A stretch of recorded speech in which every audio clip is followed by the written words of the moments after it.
Tonight, buried treasure found in a backyard is bringing two people together. So these two never met until recently, and it turns out they do have a common bond. And tonight, our Lauren Kostick has this heartwarming story that's been decades in the making.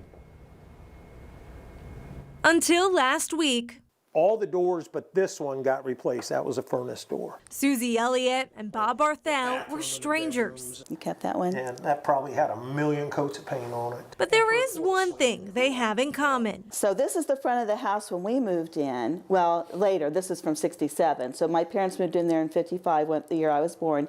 And then your front of the house was this. Okay. This home in the Eagledale neighborhood. 2813 Eagledale Drive.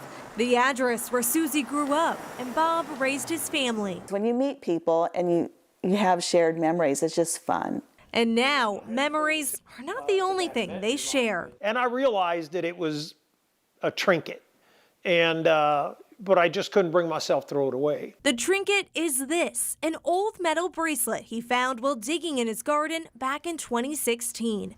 Yes, behind that same home on Eagledale Drive. And I thought, well, maybe someday I can find out who it belonged to. So Bob made a Facebook post and included the name faintly etched on what he called the trinket, but knew it was someone's treasure. I said, Helen Ward, that's my mom.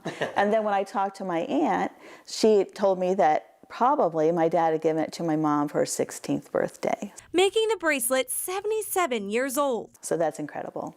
And to make it even more incredible, the post was made 5 years ago. Susie didn't see it until last week, days before what would have been her parents' anniversary. And to see her name on something, her maiden name, was really significant to me. So who lost the bracelet? That's a very good question. Susie and her sister are taking the blame. I won't tell who, because I don't know. Probably were playing with mom's jewelry and lost it. A bracelet not made of gold or silver. And it had no value to me, not to discount it, it just didn't have any value. But it did to somebody. Oh, it's priceless. A priceless surprise that's also formed a new friendship. The Pineys are still there. Yeah, my parents were big gardeners. Creating new memories from a home that brought them together. In Indianapolis, Lauren Kostick, 13 News.